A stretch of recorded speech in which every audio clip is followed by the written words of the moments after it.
Anyway, what's going on, everybody? Welcome to episode 2022 of the Culture 316 podcast. The streets are calling me this week and this week only, Holiday Horton, and I'm one of your hosts and producers, joined by...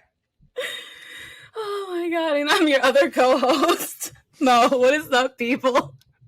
Yeah, we're already playing games and we just started. We're already jokey, which means that this show is going to be insane. But thank you guys so much for tuning in and tapping in. Once again, happy holidays. This is the show. Twas the show before Christmas, but you know the drill.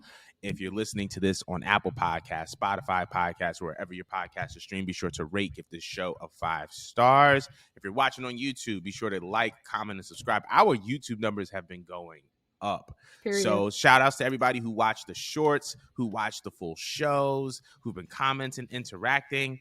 A lot of comments have been positive. Some have been negative, but I'm here for all of it. And once again, our next 316 space is going to be for the Royal Rumble. We're teasing that out, putting that into the universe now, just so that y'all are aware. And it's been such a roller coaster with Twitter Spaces but we're just glad to have those back. Thank you, Elon, for not being as annoying as you can possibly be. Period. I was ready to fight. For my spaces. I just got attached to y'all. Come on now. Like, we had a lit space, even with a few of us during what was it for NXT Deadline? Right. How you gonna take that away from us? All 5 of us was just having a ball. So all 5 of us. But yeah, we're glad that Spaces is back. But we're not gonna waste any more time. We're gonna get right into the show. So, first things first, John Cena is coming back to WWE. He will be partnering with Kevin Owens to take on Roman Reigns and Sami Zayn on the last episode of SmackDown on December 30th. Now, it has been rumored and reported that upon his return announcement of his next WWE match, SmackDown has sold an additional 4,000 tickets. So, number one, I have 2 questions for you. How excited are you to see John Cena return to WWE programming? And the fact that he's moving tickets, what does it say about John Cena? I love John Cena. What? I grew up being such a Cena fan. It's not even funny. Like, I don't care how old I get. I'm going to die being a Cena fan.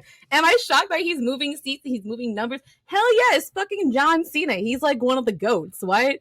Like, he has to be top 3 GOATs of all time, bro. Like, come on. Like, are you shocked? There's no reason to be shocked. Like, and whatever he's going to do is going to be money. You said it's going to be with Sami Zayn? My apologies? Yeah, it's John Cena and Kevin Owens versus Sami Zayn and Roman Reigns. Even better. Everyone that knows how to talk and have a good time. This is going to be great. It's going to be comical. It's going to be so comical. And that's what we need. We need something lighthearted but fun, but something that's going to, move the seats and move the numbers. I'm with it. How do you feel about it? I feel super great on multiple levels. So, number one, the fact that John Cena has a return match and it's being integrated into the hottest storyline in WWE right now, and possibly all of the wrestling industry, with Roman Reigns and the Bloodline, and Sami Zayn as well. Seeing that Cena's being integrated into a storyline and seeing that this makes sense, it leaves me more excited because it's not just a return, it's a return with purpose. I'm not surprised that man is moving tickets because John Cena, along with I don't want to say his name. I won't. Along with Terry and The Rock and Stone Cold, I believe that John Cena is the biggest modern day draw in WWE, point blank period. And it's not even close. And seeing him come back, doing it really because that man is passionate. I mean, this man is in movies, he's in TV, he's in commercials, he's everywhere, but he still wants to come to WWE and do what's necessary. He's always received positive reviews from his colleagues, from his co-workers. And as far as how excited I am, let me tell you something.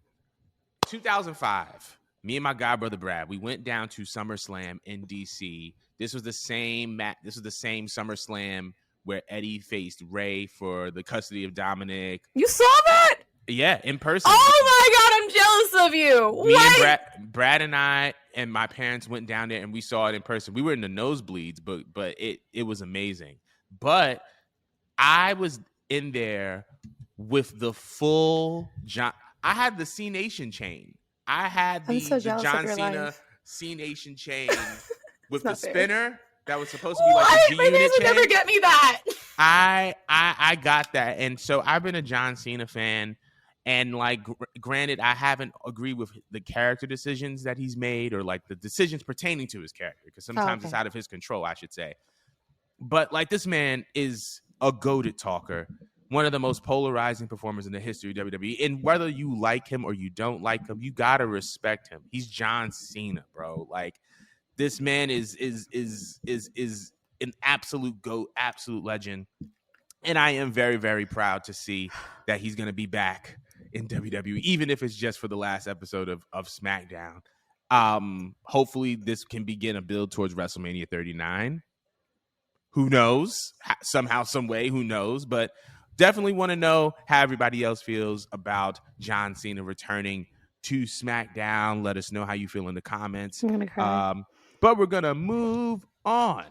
So in light of Mandy Rose's fan time scandal, former WWE superstar Lana, better known as CJ Perry, came out and discussed her earnings from her brand Army page, citing that she made $20,000 in 24 hours at one point. And overall, talking about how she's made more off of her brand Army page than during her best year in WWE. So to put that in perspective, she made more money off of her content from brand Army than she did during Happy Rusev Day, which is insane.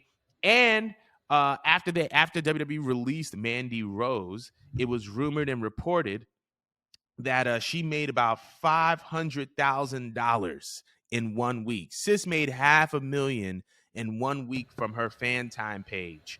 That's Mandy? Mandy made $500,000 in a week.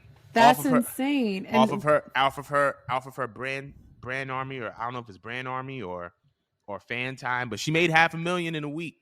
And to put that into perspective, she made more money in 1 week than Sasha Banks's reported annual salary, which shows you how underpaid Sasha Banks was. But that's a totally different story for a totally different day. But my question to you is, do you believe that WWE is going to adjust their policies to accommodate superstars to have their own, direct to consumer content, possibly for like adult content? Do you believe that WWE is willing to make those adjustments, or if they will? Not immediately. Maybe in the next year that they might. But I feel like this whole Mandy situation with the timing and like the work that she put in, there's fans who aren't even like fans of Mandy Rose, but they appreciate her effort and everything that she had put into this business because she cared, and they feel like she was robbed. There's a lot of people that feel like she's robbed, and I'm happy people like Lana is expressing herself. There's a few actual former WWE divas too that have brand Army. I think Billie Kay and Cassie Lee have it as well, and they're doing well. Scarlett has it, and she's doing well. A lot of people are having it. She might have paused hers, actually. She's still with the company, Scarlett? Scarlett? Yeah, she is. Yeah, she is. We watched her on pay-per-view, duh. But yeah, no, there's a lot of people who are doing it, making bank, you know what I mean? So I feel like, again, it's a new day and age where you don't need WWE to be your own sole form of income, you know what I mean? So if you're about that lifestyle and what comes with it, why not? You know what I mean? If it makes you happy and you're making bank and you see like, all right, I don't have to put my body on the line, you know what I mean, with no medical benefits or any of this shit. You know what I mean? Right. All I have to do is just take a few ass and titty pictures or whatnot and just look cute with my man. Like, why not? Like, literally, I feel like it's going to push a lot of people's back towards the wall because Mandy she's not like up there with like the 4 horsewomen, but she's up there enough to where her absence and the reason why she was gone is going to cause a shift. Mm-hmm. And I feel like if more women actually just stood up and said something at the same time, because you can't fire all of them. You're not going to. Like, you're not going to. If they all collectively just said, fuck it, we're all going to open it up, like, and they just wanted to basically go against the system, they would have to. But I think it's going to take time. I think it's going to take a lot of time because if people are seeing these numbers being posted that, yeah, this person made $500,000, this person made this much, like, what's stopping you for quitting now? You know, and just being happy. Like, you literally have something to put on the table in your next meeting when you ask for a pay raise. Oh, you're not going to pay me? I bet. Take that shit. I'm going to go post my next titty pic. What's up? You know what I mean? Like, I'm just saying. What do you think about it? I honestly, I agree with you 100%. I think that I feel like WWE is eventually going to change their policies because, to be completely honest, like there's there's going to come a time where in WWE there are going to be a lot of women who want to get into this realm, for their own personal reasons, independent of us as an audience. But I think that Cats got to understand, like, this is now becoming leverage, because if I'm a Mandy Rose, if I'm a Cassie Lee, if I'm any of these superstars that can go, if I'm a polished WWE talent and I can make you money, and there's the potential of me going to an AEW or an Impact Wrestling, right? It's like now there's going to be an opportunity where you can say, listen, I could go to Impact, I can go to AEW, and I could do what I'm doing for y'all for them, make them money, and I can keep this thing on the side that I have and continue to generate income for myself. And then WWE has to say, well, is this worth money? Is this worth losing potential money, right? Because I believe that Mandy Rose and Toxic Attraction could have made so much money on the main roster that it's going to be one of those things where it's like, was it like, okay, you lost her, you got rid of her because of her content, but like for the money that she was potentially going to make you, was it worth it? You know what I'm saying? So you're gonna have to weigh the pros and the cons, and I think that after you weigh the pros and the cons, it's like, okay, maybe it's time to adjust a little bit of our policies. You know what I mean? Because I feel like if you don't, you're just gonna have to end up paying everybody more money, right? It's just like, why don't you just give, you know what I mean? Like, just pay people their salary, their just due, and then let them do their OnlyFans thing on the side so that they're not depending on you for X amount of money. You know what I mean? Like, they don't have to worry about getting $1 million from you. If they can get 400,000 from you, they can get the other 600,000 from wherever else.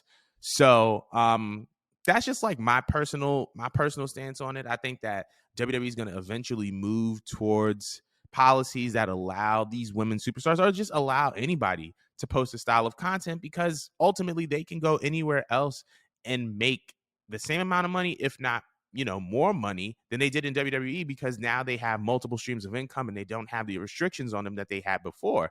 It's interesting. I'm gonna put you on the spot here, because like superstars like Deonna Purrazzo, superstars like Chelsea Green had like their OnlyFans accounts. Chelsea Green just actually paused her OnlyFans. It's been rumored that she's actually going to be coming back to WWE and there have been possible like creative reasons, but she's been teasing it, and she shut down her OnlyFans. And there's actually been discussions of Chelsea Green possibly leading Toxic Attraction. Ooh, how that would could work. How would you feel about that? I was very, very curious, because after the Mandy thing happened, rumors of Chelsea's return started to circulate, and they were saying that Chelsea Green could be the possible new leader of Toxic Attraction. I wanted to know, I know this wasn't in the rundown, but I wanted to know your opinion on it, because I just found that very, very interesting. Well, of course, I'm going to agree that Mandy's not leading the pack that she created, but Chelsea would actually be a really good substitute that kind of basically has everything that Mandy already has. And I know it's going to sound controversial, but like she's naturally sexy. She's naturally oozes sex appeal. And I think when she came out the first time, a lot of people liked her, but there was something missing from her entrance, or something missing to her character. I know she came out with that outfit and that whole shushing thing that she does. She had an assistant on the side. That, to me, didn't work. The whole assistant thing that she had, that didn't work to me. She needed something on the side of her, but I don't think it was a man. I think it definitely needed at least 1 to 2 females. And I think she'd be perfect for a faction. Like, honestly... Like, and just imagine them standing next to each other. I think it just made so much sense. Yeah, honestly, if you need someone that's going to pick up Nandy's role, I wouldn't really be mad at it. Of course, again, there are people going to like do a lot of comparisons to that Mandy does this better, this person does this better. Yeah, I'm expecting that to happen, but I mean, like, they have to think fast and think fast now, and not for nothing. And this is no shade to Gigi or JC, because I actually like them both. They're not going to survive on their own. If you leave them alone, it's going to be like the same thing with Undisputed Era, and we don't want that to happen, because like this is a really hot faction that I would love to see them work well on the main roster when the time comes. So yeah, give it to Chelsea. I'm not sure if they're gonna have them work down in NXT or have Chelsea just go straight to the main roster because she already was on the main roster, but it would work. It would work, and I can already see the fuse with like damage control. That aesthetically actually looks very nice to the eye. Yeah. Do we have what other female factions do we have at the moment? Like female factions, because that was a makeshift faction with Bianca and Alexa and But no, if they could get more female factions that look visually as good as that, I'm with it. I'm fine with Chelsea actually coming. Do you have any issue with it? Do you think this gonna be a problem? I don't think it's going to be a problem, and I agree with you. I think that it is perfect. I think that Mandy Rose is irreplaceable as a woman and as a talent, and I'm not going to sit up here and objectify her and reduce her to the role that she was playing as far as Toxic Attraction. However, there are certain intangibles that you can seek out to fill that leader role. I feel like Mandy's standout qualities in ring, smooth in the ring, good heel work, good on the mic, and a major sense of sex appeal. And I believe that Chelsea Green has all of those things. Chelsea Green had that before she left the WWE, and she actually had a good little run going when she was kind of like I think there was one point where, like, on screen wise, she was like a Charlotte's like understudy or like protege. And I think that story kind of tells itself, right? From being the student to being the teacher, right? And as far as if you keep them in NXT or you bring them up as a tag team, JC and Gigi kind of have done whatever they need to do in NXT. Multiple time NXT Women's Tag Team Champions, long reigns, they've put over new teams. And I think that now you have the opportunity to debut Toxic Attraction on the main roster as truly a new faction, because now you have the tag team that is remaining from the old Toxic Attraction. You have this, rehired talent of Chelsea Green being brought in, so people can kind of see her as a new talent, if you will, and you can just kind of group them together. And now the first visual that people see on the screen of Toxic Attraction to a mainstream audience is Chelsea Green being the leader. So I think that it's actually a pretty genius idea to have Chelsea be the leader of Toxic Attraction. But I want to know what everybody else thinks. Let us know how you feel about Chelsea possibly being the new leader of Toxic Attraction and being rehired to WWE. We're going to switch up this lineup a little bit, because while we're on the topic of rehiring, this past Monday we saw Bronson Reed return to Monday Night Raw. He was alongside The Miz, and I think that there was a lot of internet outcry because he was previously with New Japan Pro Wrestling. He just beat Okada. So I wanted to know, how do you feel about Bronson Reed's return to Monday Night Raw? Do you think that he was a necessary hire? And do how do you feel about this, if you feel anything about it at all? Well, I'm going to be honest. I did miss that episode, but I do recall him from NXT, right? Yes. I'm pretty sure when he got released, a lot of people were actually upset about it because, like, the fans were feeling him. I know, at least with me, I was feeling him. I'm like, okay, like, they're definitely going to do something with this guy. Like, he feels important. You know what I mean? They kind of just, like, pull the plug, and it's like, I didn't get it because, like, he was interesting. Like, he fit in with the big man, but he moved very good for a big man. And he had a lot of personality. And I'm like, okay, like, I want to know what they're going to do with this guy. I think they had to mix him up with, like, was this the era when Swerve was still a singles competitor on NXT? Yes. Yeah, that's basically where I remember him from. So, like, I remember matches he had either with him or with other people, but I actually was feeling him. So, I mean, I didn't know what he was doing after he got released. Thank you for the context of that. I mean, if he was any good as I remembered from those 2 years ago, I actually would love to see him again. You said he was paired with The Miz now? He's paired with The Miz. He appeared on Raw. He was paired with The Miz. There was a ladder match between Miz and Dexter Lumis for like a bag of money. Dexter was at the top of the ladder. Bronson Reed came in and kind of took him off the ladder. And now he's like aligned with The Miz, and he's kind of like, I guess, like his. I find that interesting. I feel like when they're trying to get a star over and get them over really quickly, attach them to The Miz real quick, just for 5 minutes. Just give him a little rub. They did that with Ciampa.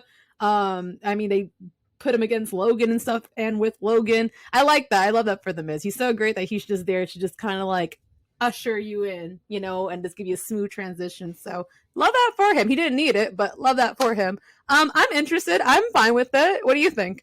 I like it too. And before I get into my point about Bronson, I wanted to kind of echo your point about the Miz. I feel like the Miz and Dolph Ziggler have kind of served as WWE's main event gatekeepers, because anytime somebody is Yeah. about to be pushed, into a major storyline or go for a championship, they either have to go through Dolph Ziggler, get paired with Dolph Ziggler, or go through the Miz and get paired with the Miz. And the fact that the Miz and Dolph had a banger of a rivalry for the Intercontinental title, I don't think that's a coincidence. I need to But watch that again. Oh, it's, oh my God, right. great story. But now, as far as Bronson is concerned, I really like this rehire. I really like the fact that he's being brought back because he was so talented and because he was just so good in NXT. The fact that he's coming back next to the Miz positions him as a monster heel. And that's a role where I know that he can thrive in, as being the monster heel. He was able to do it in NXT for a little bit, but we didn't get a chance to see it the way that we wanted to, because people loved him and he was able to kind of play to his face side more than his heel side. But in New Japan, we were able to see it a little bit more.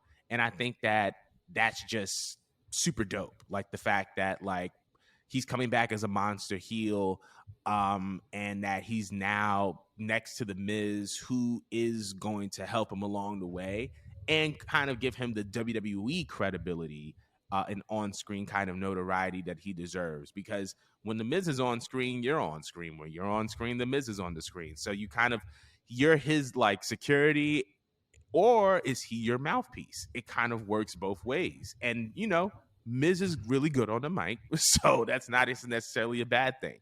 Now, as it pertains to Bronson Reed leaving New Japan for Raw, there was like a lot of unnecessary backlash about it, and it's just weird. Oh, New Japan, they positioned him to beat Okada. Why would he leave for WWE? I'll tell you why. Money. Spill, Jordan. Spill. Money, bro. Like, I hate this idea that wrestlers have to be subjected to our creative desires when they have their own personal lives that they want to lead. The bag is bigger. End of story. What are we talking about here? That's the reason why you leave. The bag is bigger. I'm pretty sure that maybe not, that Jonah still has a good professional relationship with New Japan. I'm sure that he is gratuitous for all that they have done for him. I'm sure he is gratuitous for the fact that he beat Okada. But like, bro, like, cats don't want to be out here getting concussions in the middle of Osaka when they want to be on mainstream television getting the bag. Oh, period. Because, like, look at Ibushi. Like, he's still a bunch of them. Like, Kenny Omega was recovering from vertigo that he got in New Japan, and this is not even a stab at New Japan. I love New Japan Pro Wrestling. I love their style of matches and the way that the guys wrestle over there. But you got to understand that everything ain't for everybody. And, like, if you got a bag on the table, you get the bag. At the end of the day, wrestling, is a young man's game. You don't know how long you're going to be in the game for. You want to stack up as much as you can. Word. and do what you need to do so that you can ensure your personal longevity and well-being. But just this idea, I don't understand why he left New Japan. I don't know, 30 minutes to an hour for half the bag, or a 10 to 20 minute match for double the bag. I mean, come on. Like, come on now. Like, it. And the funny part about it is that, like, think about, like, your personal job, right? If you were at a job that you liked, but there was a job that was offering you more money, wouldn't you go and you take that money?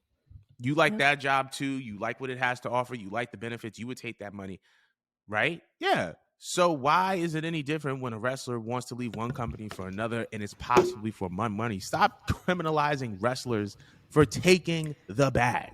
It's okay. Like, it's okay. If you would do it if you were in that position, but I didn't mean to go off, but no, I feel you, bro. I didn't mean to, but comment below. Let us know your thoughts about Bronson Reed returning to Raw.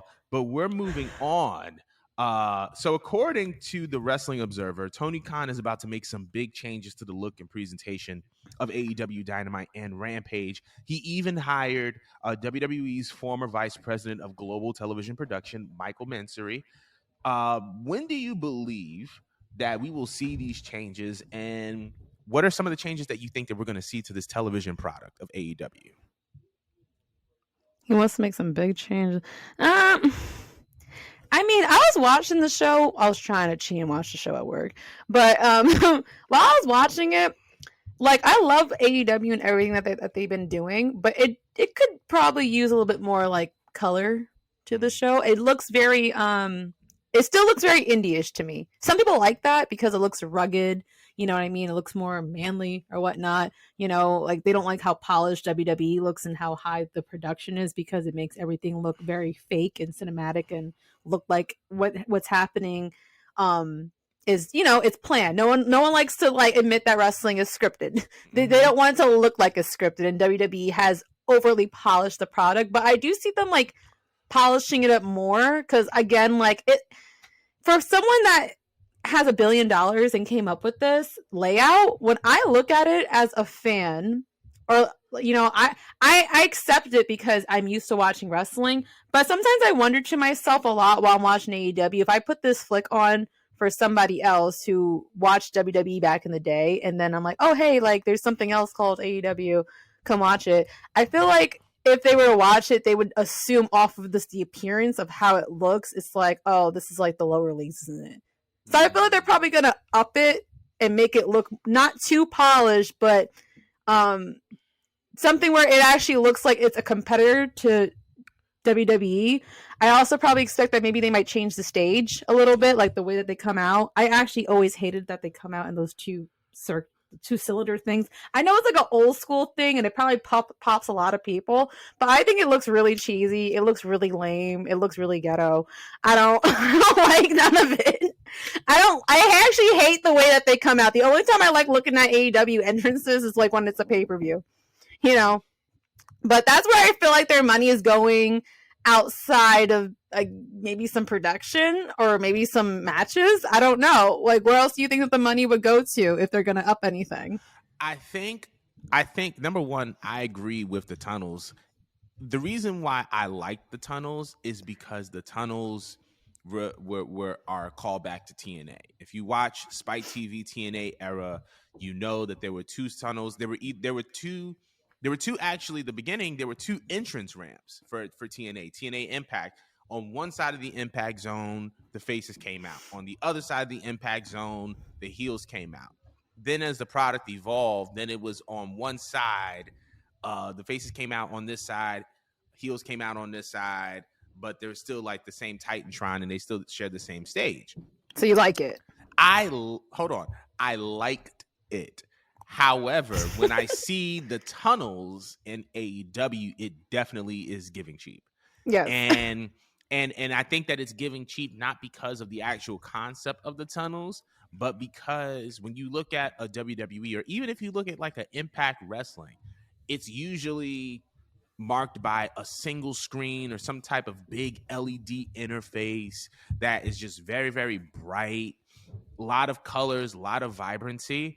But because you have the tunnels and then you have one screen down here and the chandelier thing in the middle that Cody used to come through. Yeah, you have this screen over here and this screen over here. It's like it's a lot of moving parts, and it feels like you can consolidate that set to make it look a little bit more fluid and a little bit more visually appealing. Yeah, that part. So I think that the tunnels kind of break that up, but I feel like that's probably where the money's going to go to. I actually really, really like the way that it looks, because I feel like the difference between AEW lighting and WWE lighting is that AEW feels like a boxing match, like or MMA fight. The lighting feels very, very warm and like cinematic, whereas WWE, everything is just bright. It's just bright, vibrant. And so I think you need both, but I think that stage is probably going to be one of the biggest kind of like pivoting points for like the change in production value. Now, as far as when we're going to see it, I think we're going to see it on January 11th. That's going to, for the next couple of shows, I'm going to be talking about this. That's very specific. Keep your eye on the January 11th episode of Dynamite. It's going to be in LA. It's going to be in front of the Warner execs. A lot of surprises, a lot of things are going to be planned for that show. They're trying to make a good impression because this show is going to determine the trajectory of AEW's television rights negotiations. So I feel like what's going to happen, we're going to see those changes, or we're going to start seeing them around that time along with other things. But the January 11th AEW show is probably going to be one of the most important shows in that company's history. I'll elaborate, in more detail in like upcoming shows. But want to know, how do y'all feel about these upcoming changes? What changes do you think that we're going to see to the AEW television product? But we're moving on to something that is incredibly less serious, well, more serious but less serious, because of the human being known as Lacey Evans. So Lacey Evans is in hot water. This past week, the Army vet posted some videos to Instagram.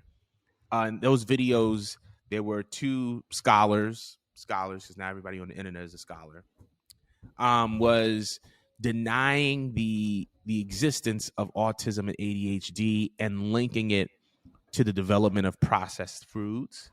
And yeah, the 2 men in the video kind of spoke on how these disorders did not exist before processed foods. Lacey Evans obviously received a massive amount of social media backlash, eventually took the videos down. And whenever somebody tried to talk to her, she was just saying, we're talking about the kids, we're talking about these processed foods. But I wanted to know what your thoughts and impressions were on this incident. She's so fucking stupid and insensitive. And it's not the first time she posted something stupid and insensitive. No, like, I'll never forget the time she, like, painted her child in blackface, technically. Like, it was supposed to be a fox, but it was, like, for Halloween, and she just painted the face, not the rest of the body. And, like, Fanshai pointed that out, saying how offensive that looks, and she was doing the same thing. Like, that's just her reaction. So when I saw this shit, I was like, yo, someone take the phone away from this woman. But I wasn't too shocked with her just because, like, I don't know, the all-American Army vet whole setup, she probably is MAGA too, probably anti-vax too. This to me was just like adding this, like just extending her long resume of fuckery here, and I just thought it was just very insensitive, because like we live in a day and age where there's just so much just information out there to prove that like there are chemical imbalances, that people are just born straight out the womb, and unfortunately, yeah, some people have disorders and stuff like that. And I just feel like it was offensive to the community of people that are, oh shit, I almost dropped my laptop, y'all. To the people that do have ADHD, that do have autism, or have any other things like bipolar disorder, or OCD, or whatever. Like, I just thought that was just so fucked up, because it's just like, and it also didn't make any sense. Like, don't get me wrong, yes, foods do play a role. Like, if you do eat like crappy processed food, you are more likely to feel depressed. It's not very good for your brain function, but it doesn't change like the chemicals of your brain, like something that you already just lacking to begin with. It was just so stupid that I'm trying to like find the words to explain it, because it's just like, what if it was her child? You know what I'm saying? Like, are you saying this because it's not your child that has that, or that you just didn't grow up with that? It takes me back to a place where, with reminding me of my own parents growing up, where they grew up in a time frame where they didn't believe in that shit. Yeah. They did not believe in having mental disorders. It either was that you were lazy, you're crazy, or you had a strong head on your shoulders. One or the other. Lazy or crazy was mainly like one of the two groupings. And if you're crazy, go to an asylum or whatnot, And it took for me, as someone that's been like diagnosed with bipolar disorder, it actually took for like my parents to actually sit me down with a professional to like see that, and take it in that, oh, she's not just, having these back and forth switches. To have these back and forth switches is actually just something that it just is what it is. And like, we need to tackle that instead of just saying that, oh, she's weak, or yeah, it's just solely the food. Again, if food plays a role, but it's not going to cure it. Some people need the therapy for it and the help, and they do need medication for it. I just think that's just so fucked up, because like, you're dismissing a lot of people's struggles that they go through, that they have to go through every single day. Just because maybe you don't have it, or maybe you don't see it, you never experienced someone that sees it. I don't know. I just thought that it was just so insensitive. And honestly, that to me is on the grounds of getting fired. I just feel like, don't they have like foundations in WWE that goes toward helping children of all sorts, not just on a physical standpoint, but ones that suffer like also mentally from something? Like, is it just all in the Make-A-Wish Foundation? They have other So, foundations, right? yeah, they have other foundations. It's not necessarily just Make a Wish, but they also have partnerships with. They do stuff for the Special Olympics. Yes. They do stuff for Boys and Girls Club. It's not just Yes. like Make a Wish. But I'm glad that you said all of that. I'm gonna Yeah. offer a little alternate perspective because I feel like you encapsulated one part perfectly. I can encapsulate another part perfectly. Shoot, man. Go. Some things in life are not all about right or wrong. It's about wisdom and discernment. Baby girl, Lacey, let me talk to you real quick. You are on a platform and a part of a company such as WWE who has had a dark past, who is currently striving to be more ethical, right? At least from its public appearance standpoint. And because of that, they are not going to be as tolerant, as accepting to viewpoints, ideals, beliefs, and values that are going against a marginalized group of people. And I understand that there was a point in time where you were like, my intention was to talk about the kids, and your intention may have been pure. But you as an adult, you as a public figure, you as a performer, you as someone who is viewed by kids and is seen by a army audience or a military audience, those of which can also be parents who have kids who have ADHD and autism, you have to understand that like sometimes you have to consider the impact over your intention.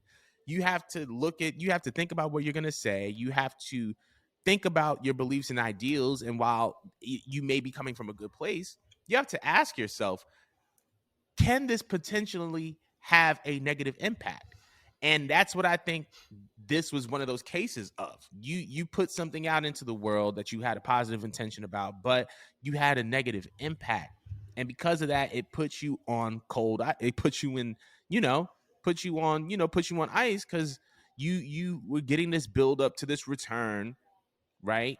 To come back to WWE. Now that those plans are now interrupted, probably. But in addition to that, it's like now WWE has to explain to their partners what's going on, right?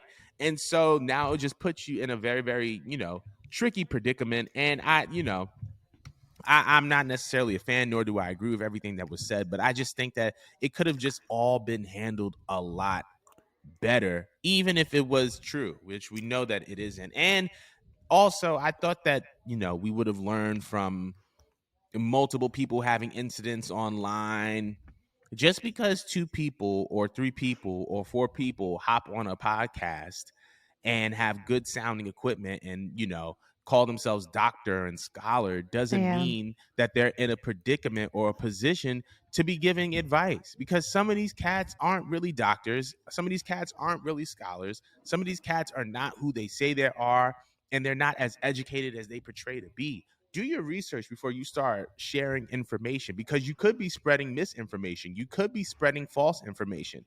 But until you do the research, just don't share. It's also ironic. Go. Didn't last week we were just talking in the chat about her mental health post? about how she was so mad that like people can't perceive her, as people only respond to like her more salacious post versus her post about mental. Like, it's just like, come on, bro. Come on now. You gotta do better. When they finally get her to the floor, this is what she does. We give you 5 seconds, and it's the worst 5 seconds of our lives that we will never get back. Like, come on now. Can't make this shit up. You can't make this shit. You can't make it up, bro. You cannot make it up. We'll spend all day on this, but let us know how y'all feel about Lacey in the comments. We're moving on.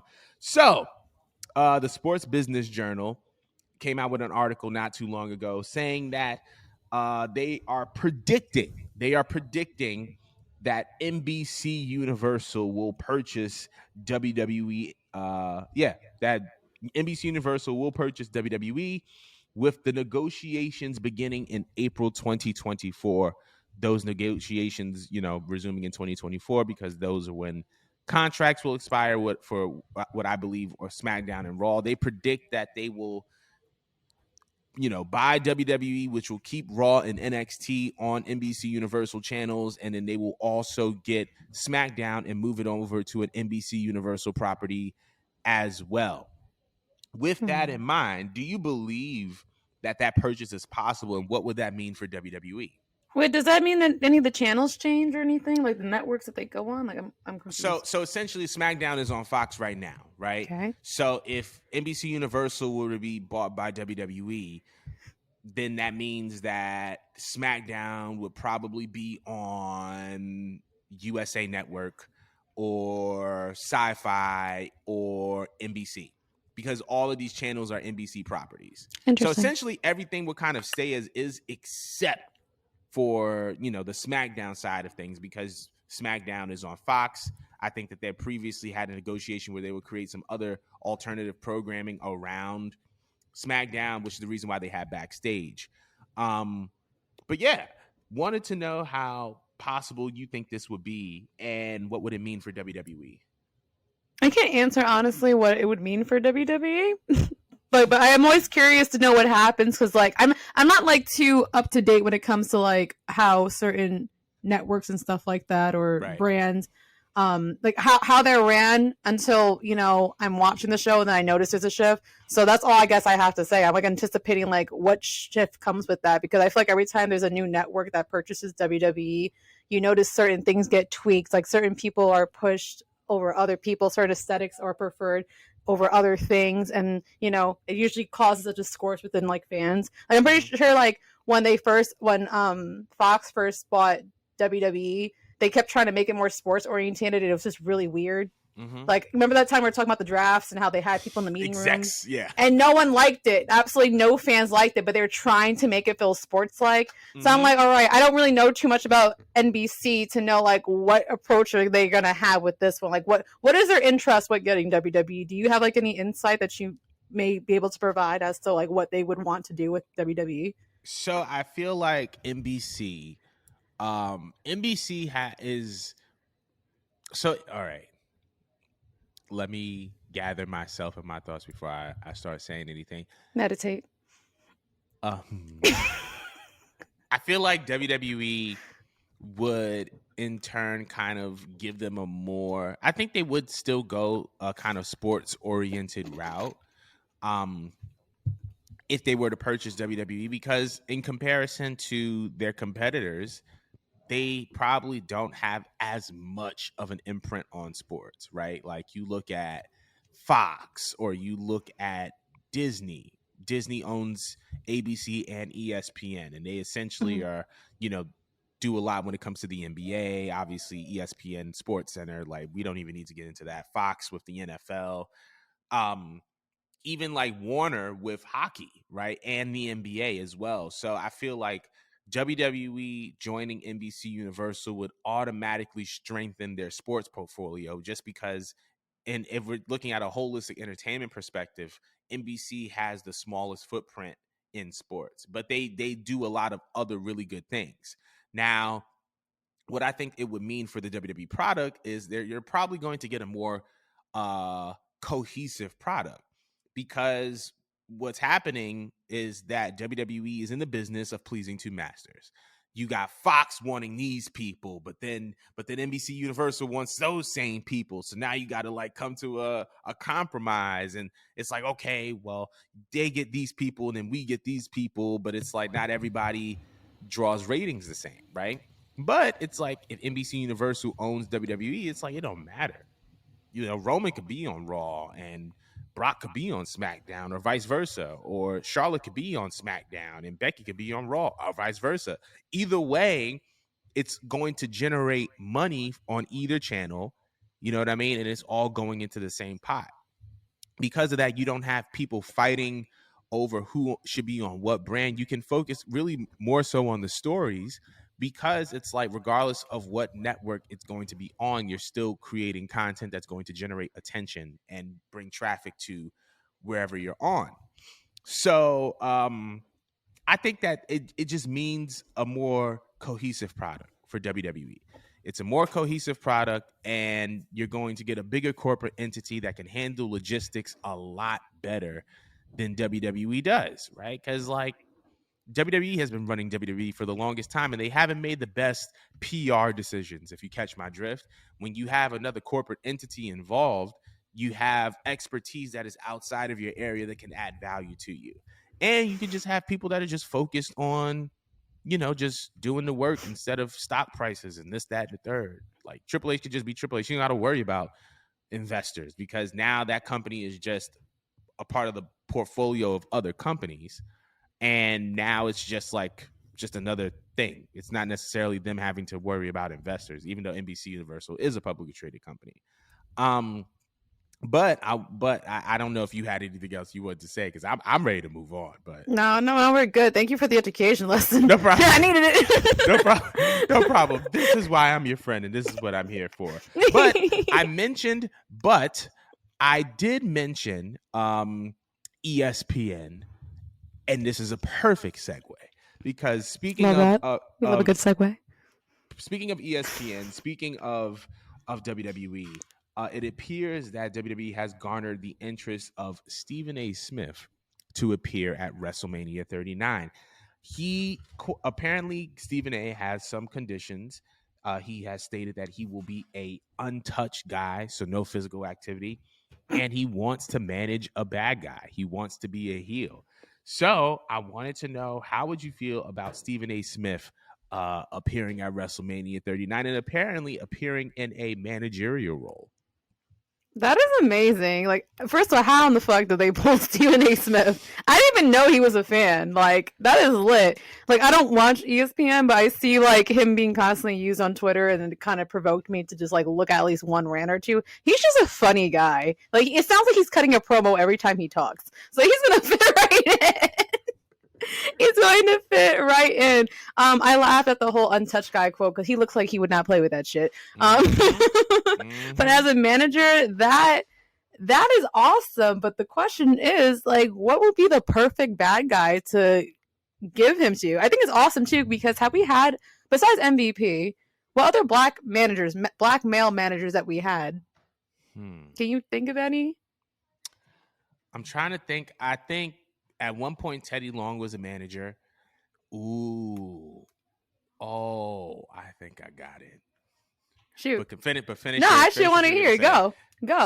So for starters, I would love to see Stephen A. Smith come to WWE and be a part of WrestleMania 39. I think, like you said, he is one of the most vibrant, if not the most vibrant sports personality on the air. He has generated millions for ESPN. He is essentially the face of that network.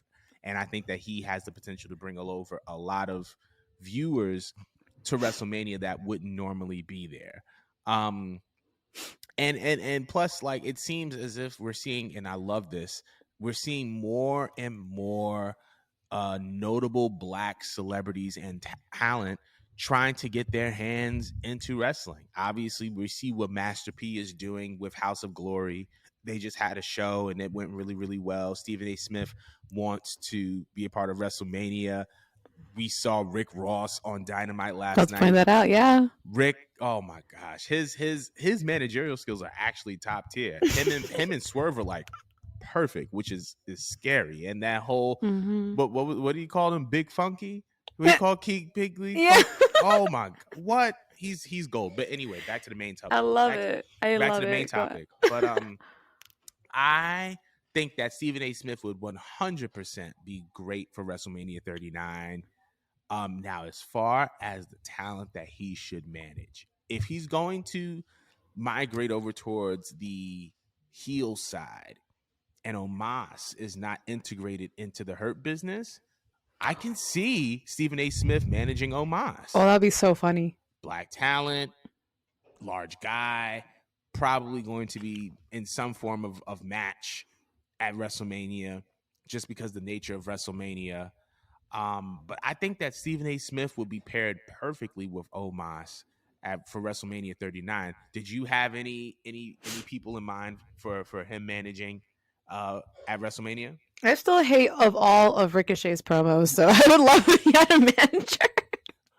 I don't like not one Ricochet promo in WWE, on God. None of them are good. Oh. If anyone needs a mouthpiece, it would definitely be Ricochet. I'm sorry. Like maybe when he gives you like a short line, it's fine. But for some reason, I don't know if it's his voice or something being high pitched because it just doesn't match what I'm looking at. I don't know if it's the biracial genes popping out, but I feel like he could use a Stephen A. Smith. To be honest. Go ahead. My bad. I just thought of something. If Montez Ford turns heel before Mania, that'd be wicked. Stephen A. Smith and Montez, make it happen. That would be money. Make it happen. Make it Book happen. it, Triple H. Make the merch. I will be the first in line to buy a shirt. But yeah, that would catapult his career. You have to really think about it. If he stays there long term. Oh my god. That would be.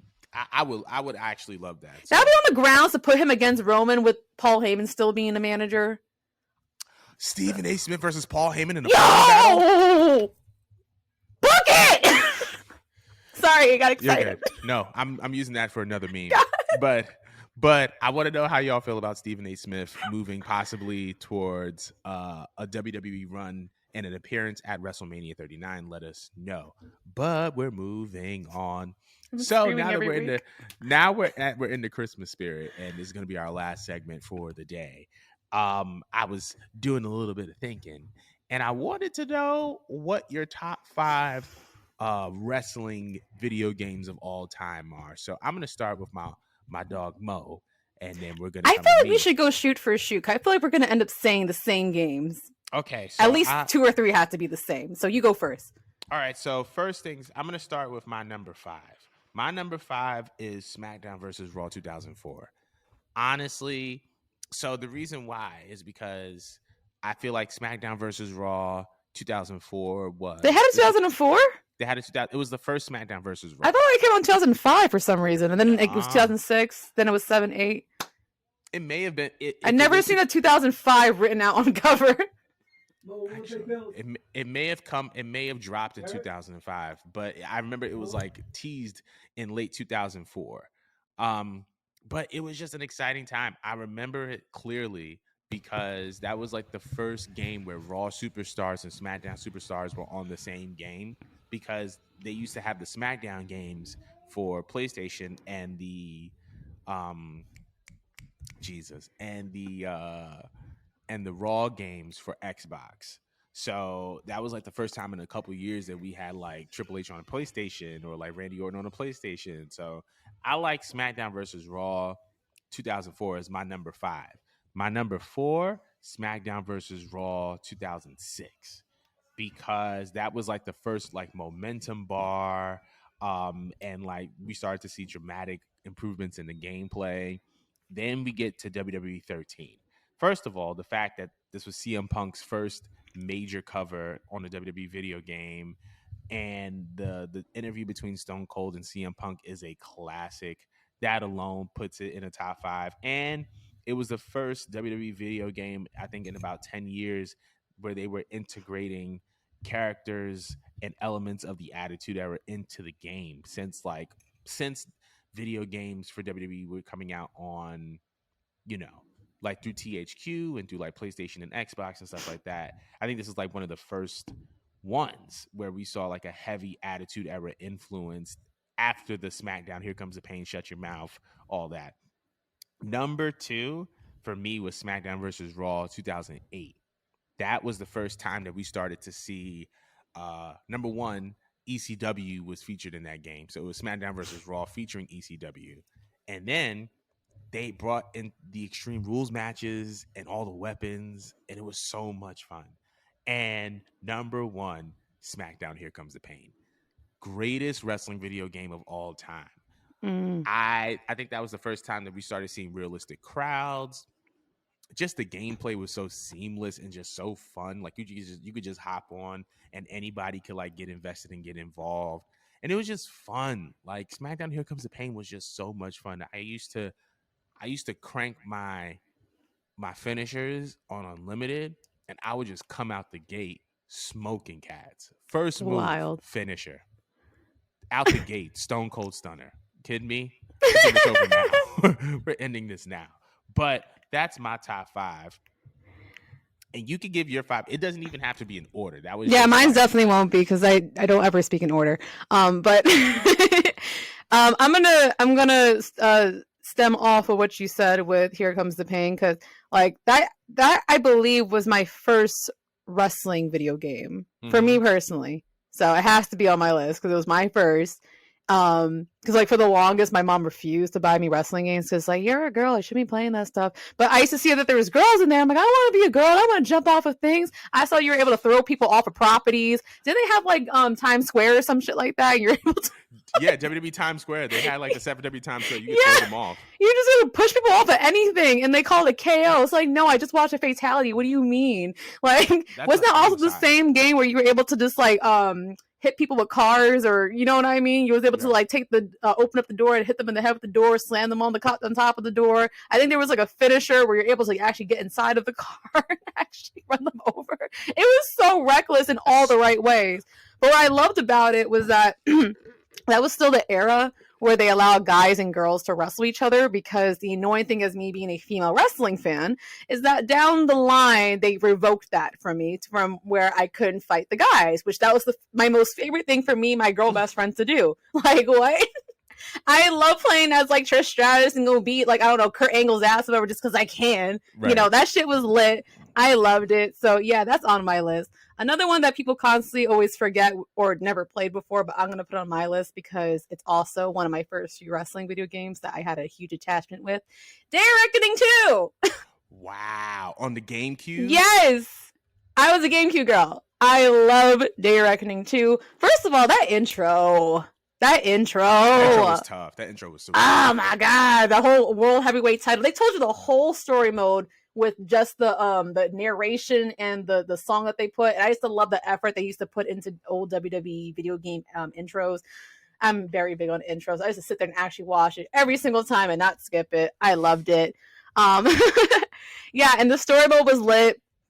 Corny but lit. It was probably the most stressful story mode I ever played in my entire life, child. Because back then they used to make you work hard to do a steel cage match. Okay, that's a fact. I had to smash my A button, but before the AI bots game were on steroids, and they all, for some reason, if you did a triple threat or a fatal 4-way, they for some reason like to just aim at player one and all jump you regardless. Right. Like back with Day of Reckoning 2 at least, you had 3 specials, yes, but like it was on a timer when you executed the special move. So you still could get like 3-4 out if you had a short finisher. Mm-hmm. So you had an FU, you could fit like 5 of them in there. And, and that's what I used to do. I used to save up all 3 and then do 15 back to back. That shit was so fun to me. Most stressful story mode. I think I broke 3 controllers trying to fight Shawn Michaels versus Kane versus Christian when I created a character for the IC title. That was hard, child. It was hard, but it was like, to me, like one of the most like nostalgic games ever. Like, it's very underrated. It's super fun. There's a lot of different gameplays, and it was still a time where guys could verse girls or whatnot. So it was lit. I loved it. Next on my list, not a list because it's still out of order. I actually love SmackDown versus Raw 2007. There's always an argument between is 08 better or is 07 better. I loved 07. Like, I think that had to have been one of the best story modes for me personally. I'm not sure all the wrestling fans played the story modes, but I thought that had to have been the best story mode and like the best roster selection for me personally. And I also love the loading screen. The loading screen was, to me, again, another like nostalgic. Like, it used to take up the whole entire screen. And you used to either have like a model, but they used to like share fun facts about the wrestlers sometimes. I remember that. Yeah, now it's clicking, right? 07 was just like, it was just a time to be alive. And it was tough. Yeah. And also, like, I was always really big on creating characters, the critic calls or CAWs, whatever the heck they called it. I used to love like sitting there for hours. First thing I used to do as a kid was like go straight to create a character mode and spend at least 2 hours like really hard on my character, really hard on the moveset, really hard on the entrance. And I love how with every SmackDown versus Raw, they up the antes on like how creative you could really go. Mm-hmm. God, if I knew how to like stream things properly, I would show you guys my whole collection. I had some fire-ass characters. What? I was having my own world. And No, was 07 the one you could go online with? It wasn't until 09, right? 09 or 10? 08. I think it was 08. 08 lets you go online? I think 08 lets you go online. I'm Now not that completely sure because like I wasn't an online person. I but know think 09 definitely. And I know why, because my favorite thing about 09 was the glitches. Did you ever use the glitches? Never. All right, so there's a glitch that was my favorite one. If you use the military tribute to the troops arena, they had a glitch where, you know how back then for 08 it was a new feature where they had like the analog stick thing, and you could do different moves. Like, it would give you a direction. You either like put it up, down, left, or right. It'll give you a different like effect. They had this glitch that I found on the computer because that's what I used to do. My dorky ass just sit there and look up glitches and cheat codes and shit.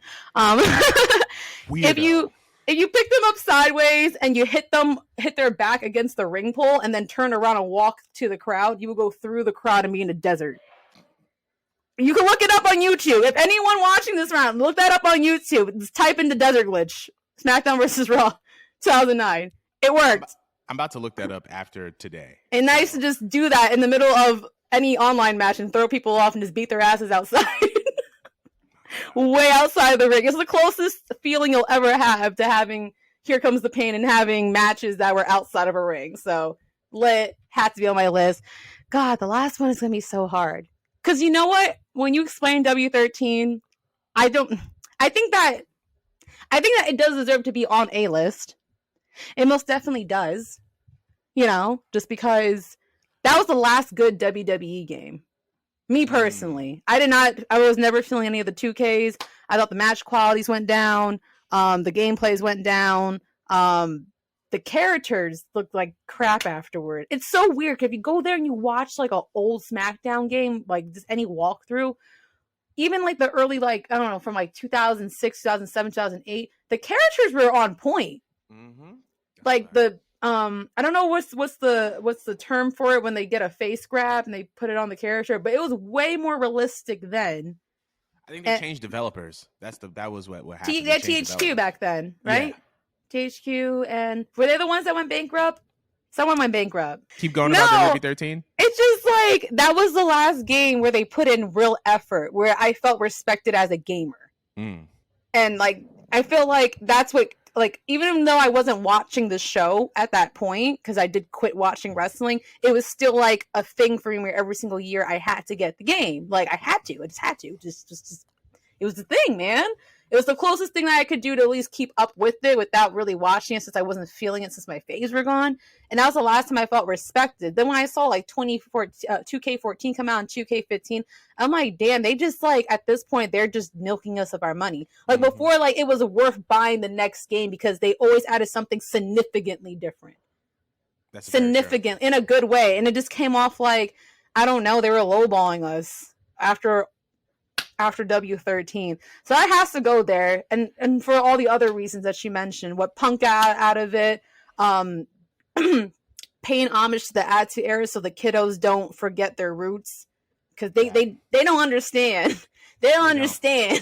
They don't get it. They don't get it. They wasn't outside. They wasn't. And it put a lot of people on into getting into the Attitude Era. So that's why I love what that game did. Because for kids that didn't know, like my nephews, they're right now they're 16, and the other one is 11 right now. I almost forgot his name, his grade, his age. But like they like wrestling too, but they didn't grow up with it, so they had to play the game. And like now they love Stone Cold, now they love The Rock, now they actually like Mick Foley. So I love what it did. It did actually like it served its purpose. So those would have to be my 5. I might have gave 6, but that has to been my 5. That is a solid 5.